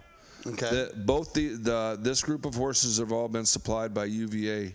Okay, this chucker. And our 4th chucker will be also? I think the 4th chucker might be from UConn. From UConn, okay. So just interesting things, because you see if the horses from UVA are supplied, they might have a slight advantage knowing the horses over Texas A&M. Yeah, Texas A&M, they did not bring horses, and they have been assigned UConn horses. So well done, Tommy, on that. And this is a big part, because if you do bring your own horse, if you do bring your own horses, you're not allowed to use those horses in your game. You just have to switch them up on the split string. Split strings. Right, and then in case if you don't bring your team, then you're assigned. I believe UConn assigned them, and Haley helped us with. Garrison Forrest brought some with Kelly Wells. Yeah, Kelly Wells. Wow, what a pain horse we watched. Yeah, that was a great horse. We've seen some really amazing horses in here. I got to tell you, they look very conditioned. Yep. Everything's wrapped up very well. As you can see, our bandages, especially the orange bandages right here, pretty easy to see them. Notice that on the orange bandages, you're going to see a black boot that goes behind the tendon. It calls tendon boots. It's for protection of the horses from the other horses and the ball and mallets. And some players will play, but it looks like all the horses out there have those on. Yep. Umpire horses are all wrapped in the front, as you can see. Ronnie Hayes to the right and Bradley Biddle to the left. left of your screen. 2 AA umpires in the arena. We got the best in the business right here for this tournament for the Umpires LLC. And it looks like we're going to start off the end of this third chukker here, Tommy, with the penalty 4. Penalty 4. It looks like UVA will be shooting, trying to get back. They're down by 2. And been a really, really good game here so far. And, I mean, if you think about it, this chukker's been, I mean, they've already scored 6 goals between the 2 teams this chukker. And here we go again. Gomez tries to get it out of there. Tried that little flip just to the right and couldn't get it all the way done. He almost got it done. Yep. Echezarreta comes in, gets hooked. Woodfin tries to get it there, but look at Echezarreta. Nice reach there. Oh! Almost just to the right of the goal, and it bounces out. And play on, Let him boys. play there. Play I like on, that. I like boys. that non-call. Let him play there. They got to play there. Cacho's looking for the ball now. He picks it up. Cacho's got the block there. They're all bounced out. If UVA can get if UVA can get a ball popped out, they had a guy loose there for a second. Wow, that's when they jump right into your living room right there. There you go, right here in the wheelhouse. That's just right at the Chucker TV cam. Still alive though, still alive. Yep, here we go. Felipe picks it up. It's gotten a little choppy here. Yeah, we know this happened at the end. A whistle. This happened at the end of the other our fourth chukker. Well, you know what happens is it all of a sudden when these teams get behind, they kind of try and slow it down to make sure of their plays. I understand. And we see it happen in the high goal a lot. I can see it. I agree with you. And I think for Texas A&M standpoint, they've been better playing more open, and even UVA, I think that they ought to keep doing what they were doing. They were playing better with the more open game. We saw the goals getting scored here. Exactly. It's almost like, maybe they feel the horses. Maybe, it is the second half of the chukker. Could be. Now, one thing about that walk break, you're definitely going to find out whether your horse has lost a little stamina, and they're going to be able to talk about it. They are allowed to change horses, like you said that time. Change positions. Yep. Here we go. We're going to see him do it again. Gomez. Penalty to the right. 3, open goal. Oh, open goal. He went to the right, couldn't follow it through. Woo. And we're going to have a goal for UVA, so it's 12-11. Yeah, right. So another penalty did result in a goal. Bounce off the right there. Yep, Aristide got that one. Aristide picks up his second goal of the game. Nice deflection play. And here we go. Echezarreta trying to dig it out. Isineta cracks a back shot. That's good. Open the game up. Yeah, Echezarreta takes the man behind. That one looked a little tired on him. Into a horse. Gomez, good clearing shot. Good neck shot to clear the goal. Better hitting that next shot. He probably would have had a hard time hitting a back shot that close to the goal. Yeah, good pickup by Echezarreta. Down into that right corner. Come together right here. Isineta picking it up again. Can't clear it 100%. Gomez scores, ties it up, 12-12. Gomez. This game is tight. Picking up another goal right here. Tell you what, they're jumping on the mistakes. One miss hit, and they lose, and the other team gets right on the goal. You got it. Gomez only missing the penalty 3 that chukker, but picking up another goal right there. They're back to the center. It's going to be Gomez. Gomez tries to dig it out. Here comes Echezarreta. They're fighting. Isineta picks it up. Echezarreta takes them all out, and Aristide's there.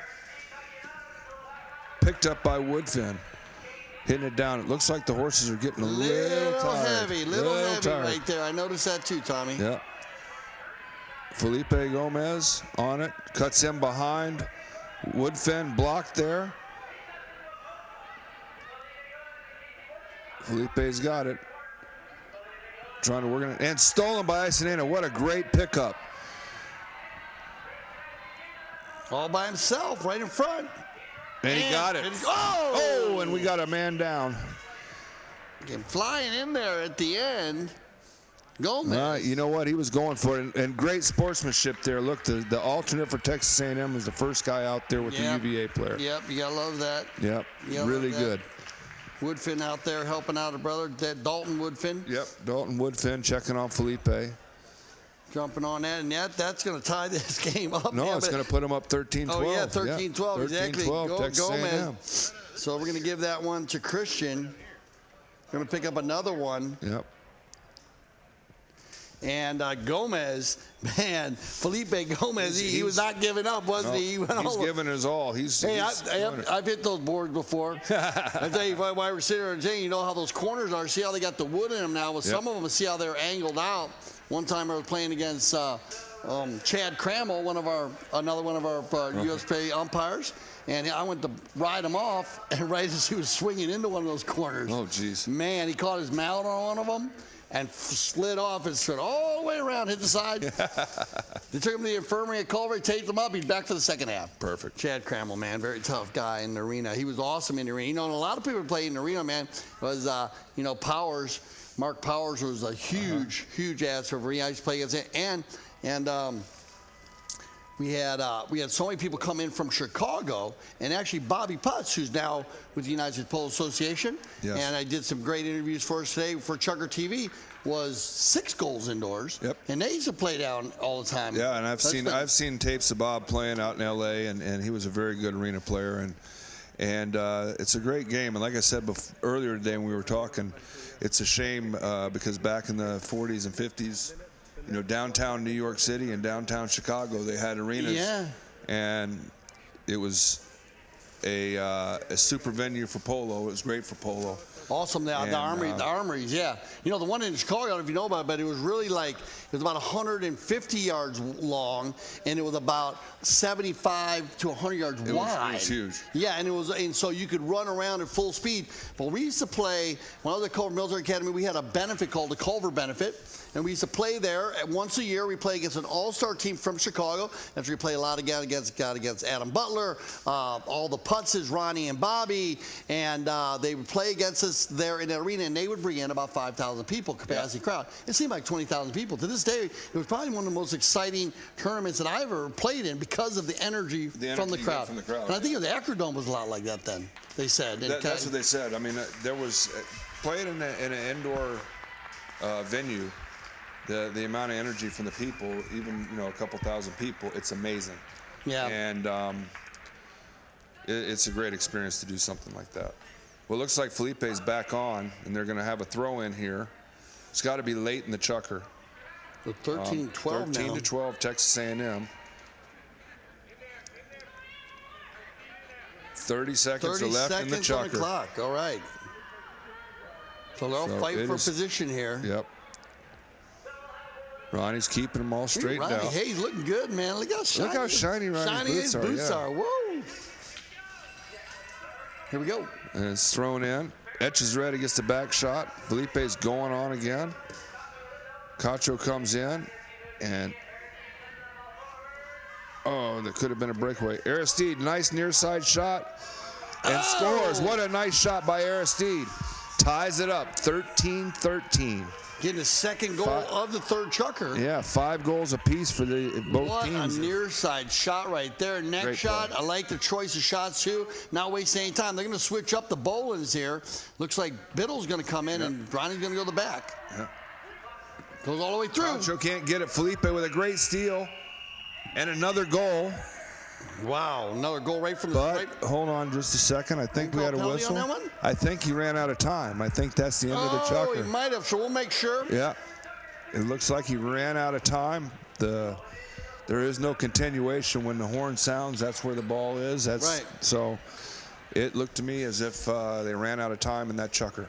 I think they might have. We'll make sure we'll check on that. Yep. But right here to go in. So we have 4 goals, 3 from Woodfin.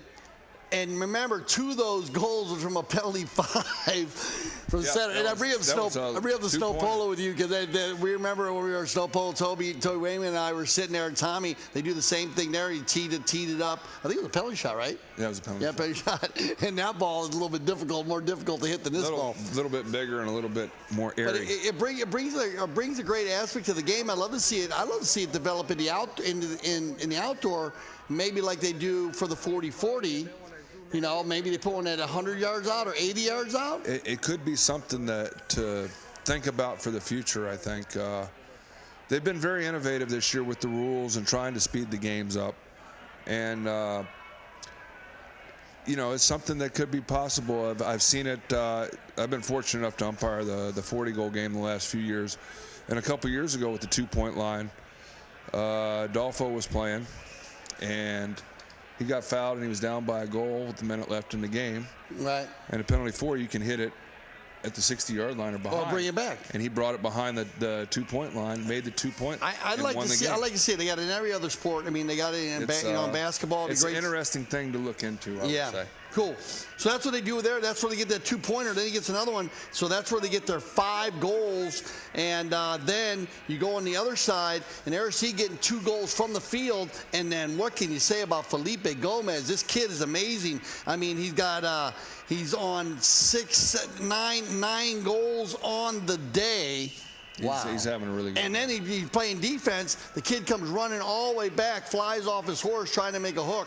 I like the way he plays. Good hustle. Yeah. Good hustle. Hustling team here. But this is going to be, we're going into the Fabulous 4 Chucker is going to be amazing right Tied here. up. Going to come the horses. What do you think? Tied up because I just got confirmation that was no goal at the end of the Chucker. They ran out of time, so it's 13-all. Okay, so we're tied up. Yep. Cool. And I also got one correction to make that I was wrong on with the horses in the women's game.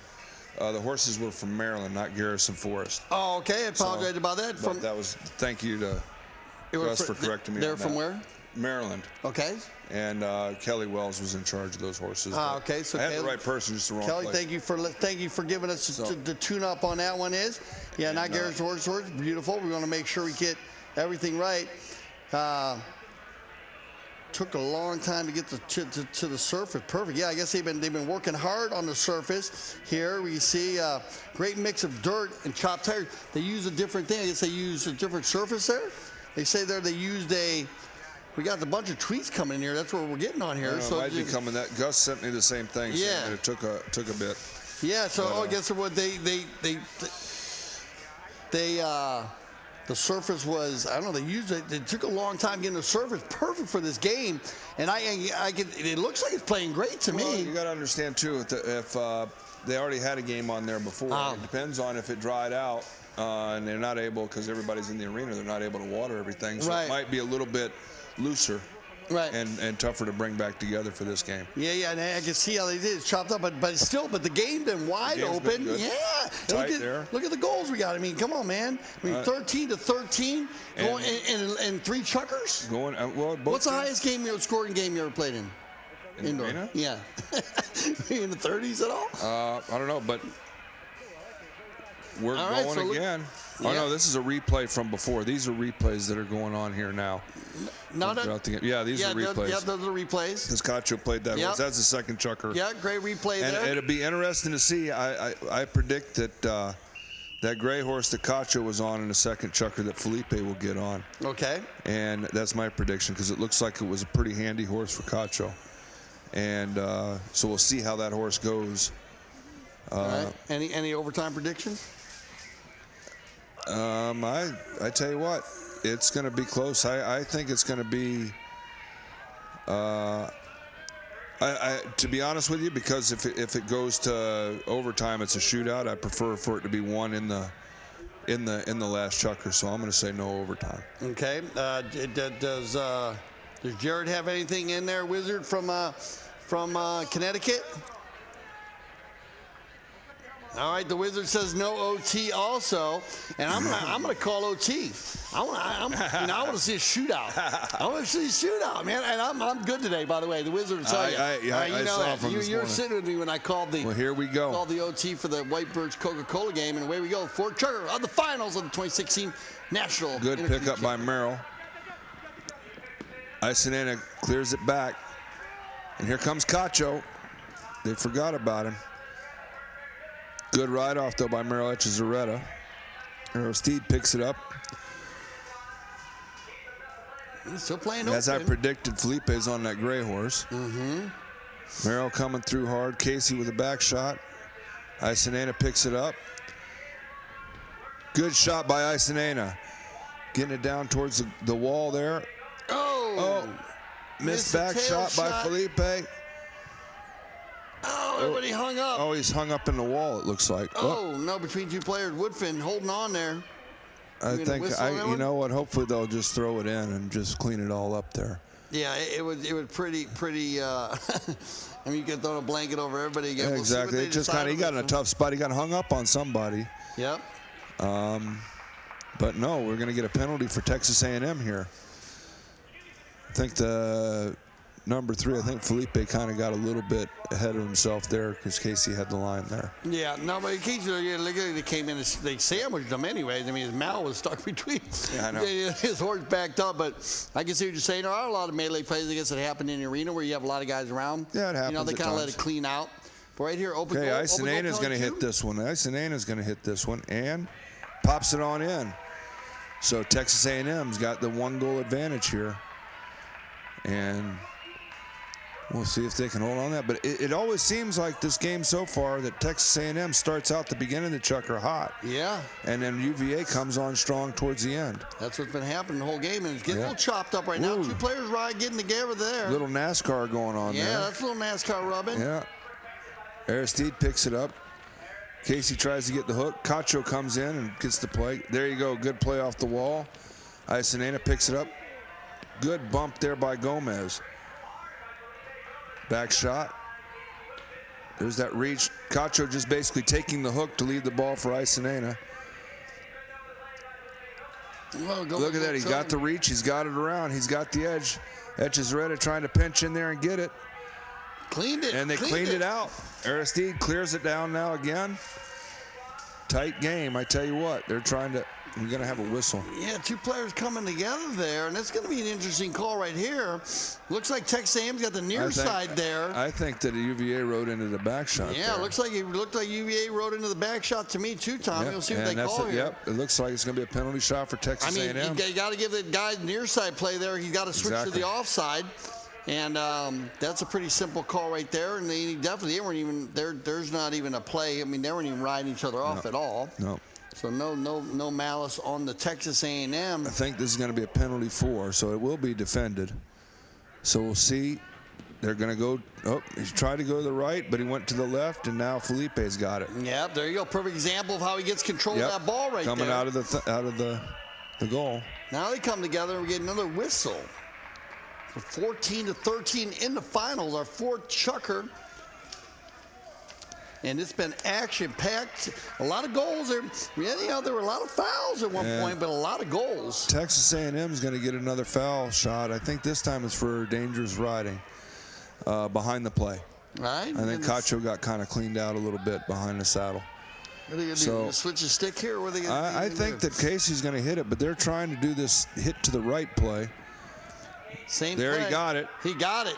He got it. And he got the goal. So here we go, 15-13. Texas A&M. And Woodfin, man, right there, 3rd penalty of the day. Actually, one was on a double. And they win the throw-in again. Isonena's got it. Trying to keep control. Woodfin comes in on the near side. Felipe now gets it. Isonena pulling it back, trying to keep the line, flips it into a few horses, but here comes Gomez trying to get control down there in the corner. They're scrapping right now. This means that this is a lot. They're in the trenches. Yeah. Oh, Cacho just missed. Casey with a back shot and picked up by Aristide. Still got control. Yep. Uh-oh. Still has it. He got Still got it. All the way. He's going coast to coast. Like butter and toast. And it bounces the other way. There's going to be a foul on the UVA player there. That ball bounced off the wall, and he got a little too anxious right here. Yeah, you're right there. Galindo had the right of way. Exactly. He definitely did, and you can see where that ball bounced off the wall straight back, Tommy, but then it hit that English, kind of went across the arena. Yep. I like this call here. I definitely think it went across the arena. And we got the walk break going on now. We got the walk break here with 15-13. But I tell you this right now, UVA, every time come out of the walk break and come on strong, so I wouldn't count them out right yet. No. They've been very strong at the end of the chucker. Actually, their percentages are higher at the end of the chucker. But I got to tell you, The Texas A&M has cleaned this up. I mean, they fouled 9 times in the first half, and they've only fouled 1 time in the second half. Yep. Texas A&M went right back there after they talked with their coaches, got organized. They guys, you got to stop. Or maybe Galindo was shooting texts over to them. Maybe Papa was saying, hey. Papa Galindo saying to you, Carlos saying, you guys, if they kept fouling like that, especially the way Gomez was shooting. I mean, Gomez had four penalties in the first half. But this was a huge part of their game. Right now, it's been a flip. Yep. Texas A&M was only fouled 1 time in the second half, but 9 times in the first half. And then UVA has fouled 5 times in the second half and only twice in the first half. Yeah. So they flipped it around, Tommy. Well, I think, like I said, maybe Carlos piped in and said, quit acting like Uncle Hector and fouling so much. And just right? get back to basics. When you say Uncle Hector, you got to say the Hall of Famer. Yeah, the Hall of Famer, Hector. You can't say Hector's name anymore without saying the Hall of Famer. It's like if you win a Grammy, you know what I'm saying? There you go. Hall of Famer, Hector Galindo. The Hall of Famer, Hector Galindo.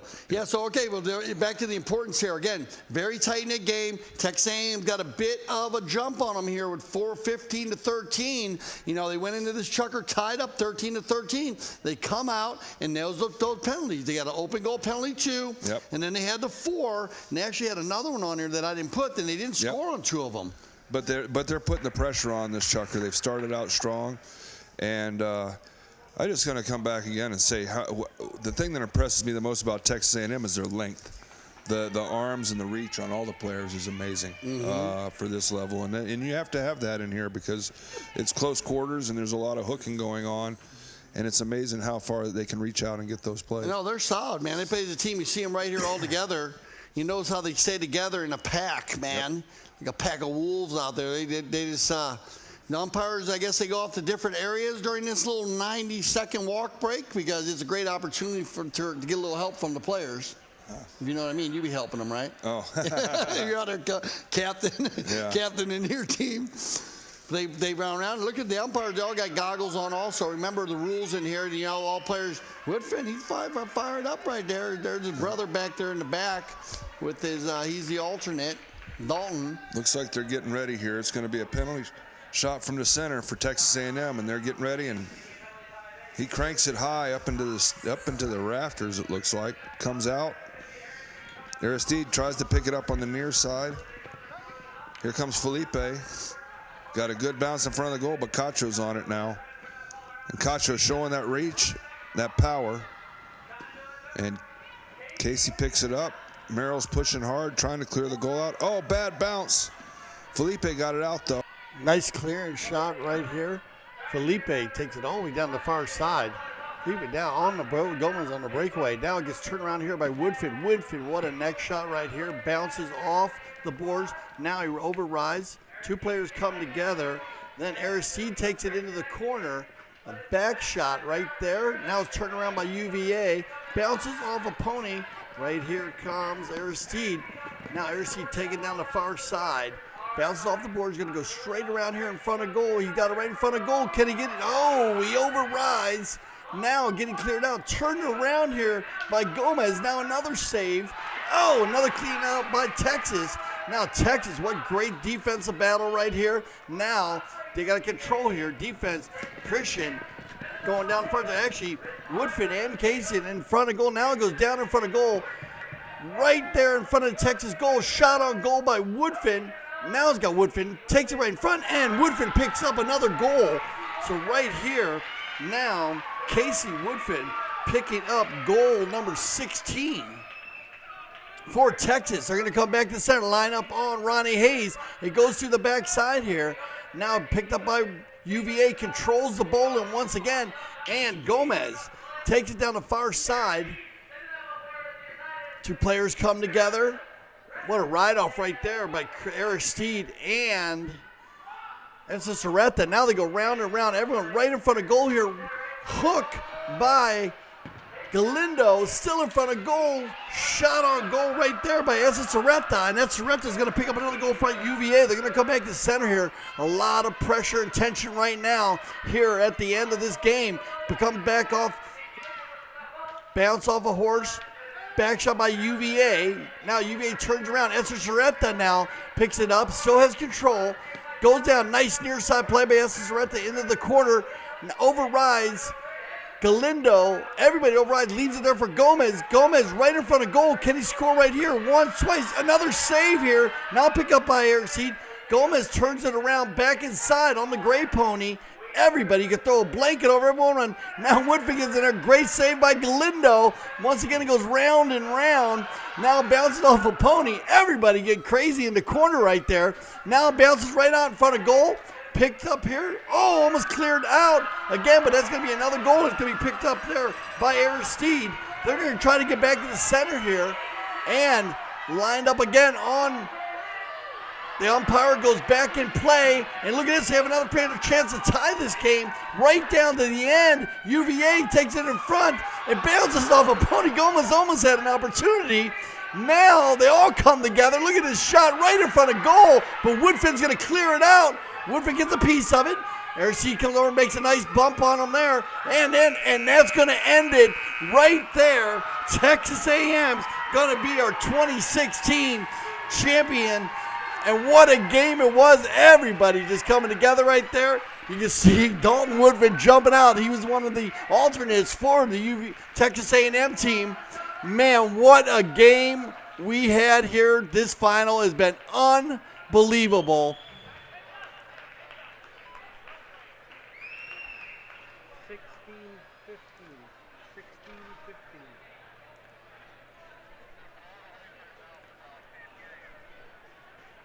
16-15, 1-6 to 1-5.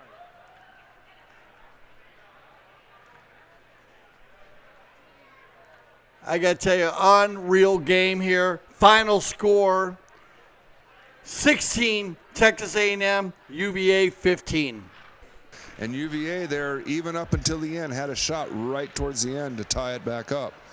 But congratulations goes out to both teams, obviously.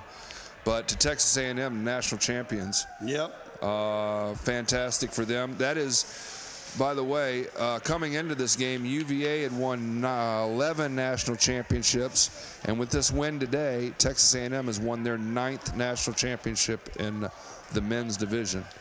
So that's pretty good. And Texas A&M has produced quite a few good players that are playing with us now outdoors, Mason Rowe and Steve Kruger, and just to name a few. And so it's a very good polo program, and putting 2 teams in the finals, men's and women's, it's been a very good day for them.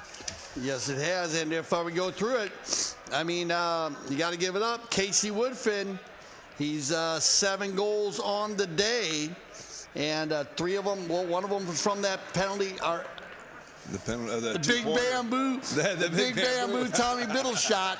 The 10-goaler shot, that's a hard shot, man. It's tough to control the ball that length of the arena. You got it. And remember, it cannot touch anybody else to get that 2-point conversion, and that's what he got. And then they went across the board. Galindo had 3 goals, and I like this Christian, man. Yep. He's going to be back for a number of years to play with Texas.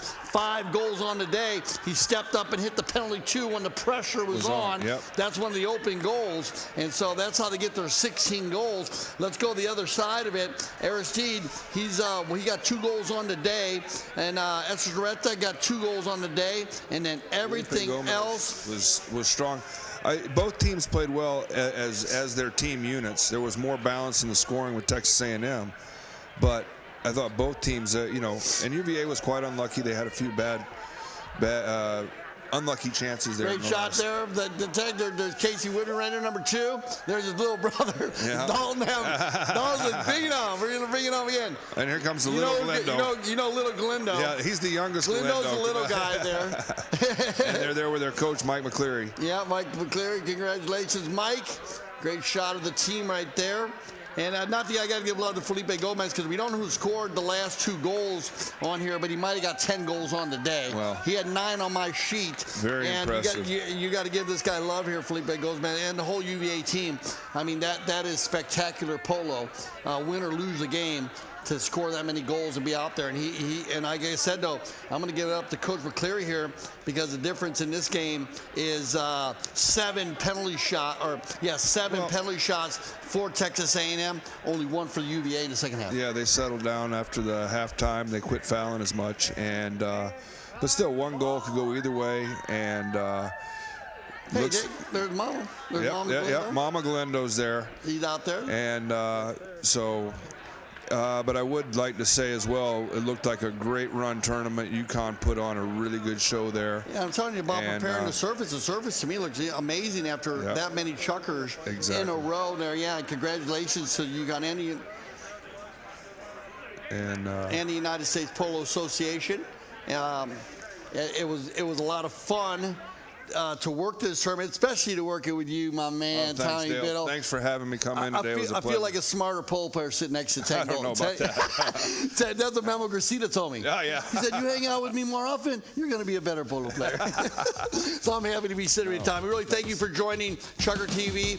And for sure, I mean, we'd like to thank the United States Polo Association and Chugger TV for being involved with this. You got any other words to say, Tommy, about the tournament? Just or anything congratulations to all the teams that made it here, and a great program. The intercollegiate program, the interscholastic program is a great thing that the USPA has done, and just really happy to be here. Thank you for asking me to come in here today, you and Chugger TV, and I think this is a great venue for people to watch polo on Chugger TV.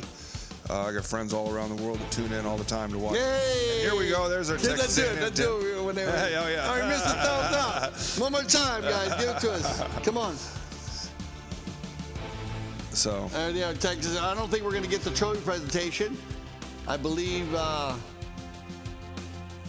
we have to. Are they going to come around? Turn around. Here we they go. come. Here's our Texas A&M. Here they go. Texas A&M. We got Dalton Yeah. Woodfin on the far side. Casey Woodfin right We're there. giving you a thumbs up, too. We got a thumbs up. Here you go, Isaac. Go ahead. We're giving it the thumbs up. Yeah. Look at the thumbs up. Congratulations, national team. Thumbs up. That was fun. That made me feel good right there. Yeah. Yep, it's good to see that great energy there. That's what this program's about.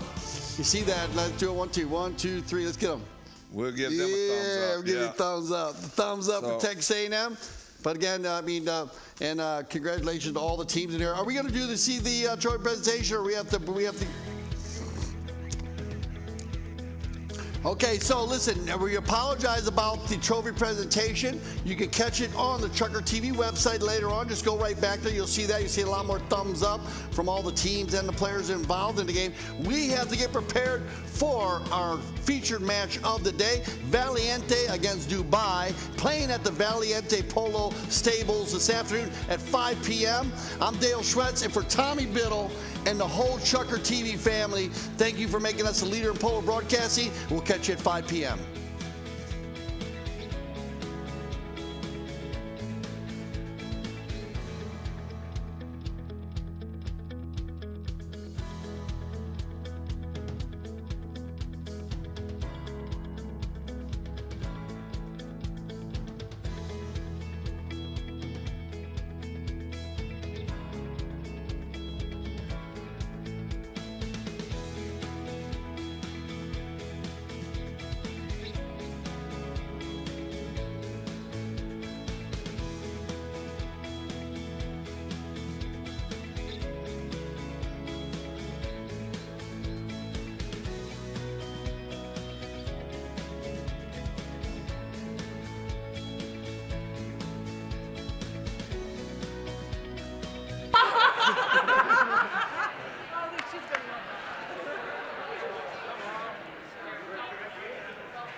Good stuff, yeah.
And Chucker TV, you guys, the first time we've done it, it's going great. Let's thank everyone at Chucker TV and around the country that's watching it.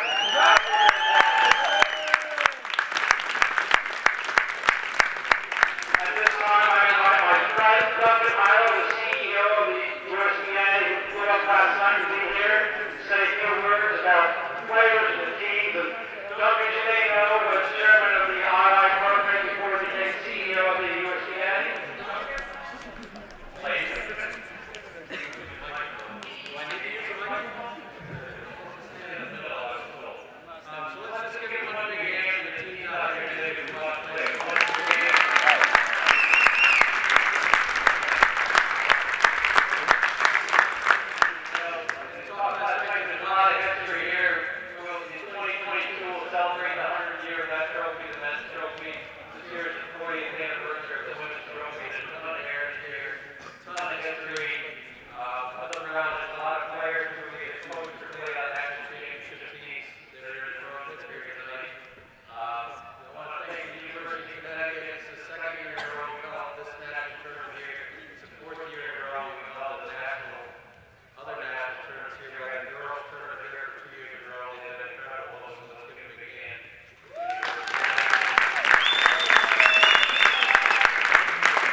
Then I have the University of Miami up, which I believe they had a flight, so they're here. So University of Miami is not here. Western Ontario University, we have in bed CJ Sister.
You're good.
Thank you.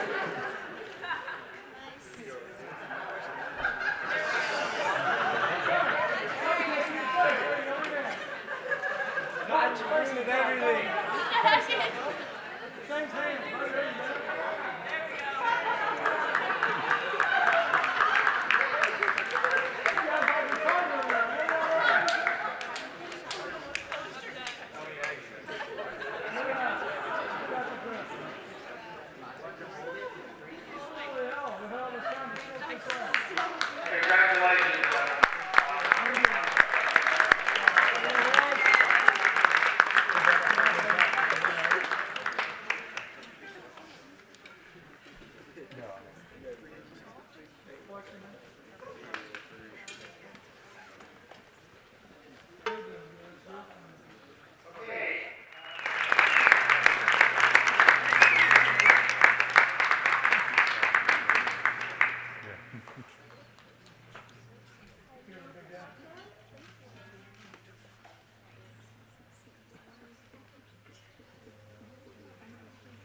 you.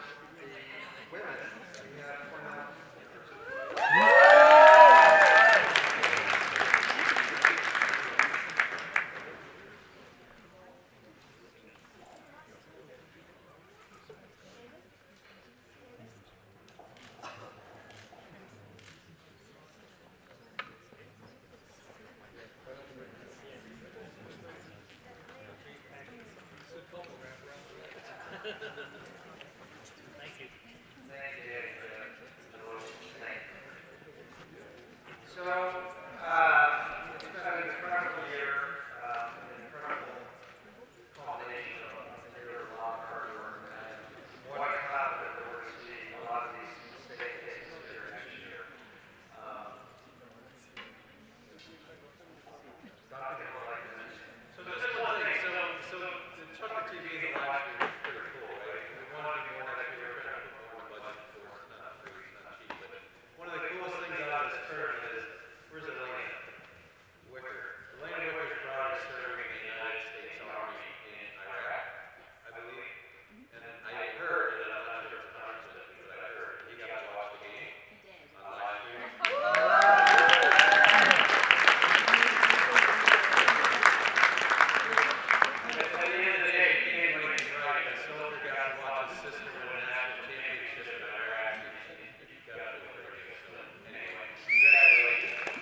thank you again. We gotta get the horses back together. Yep.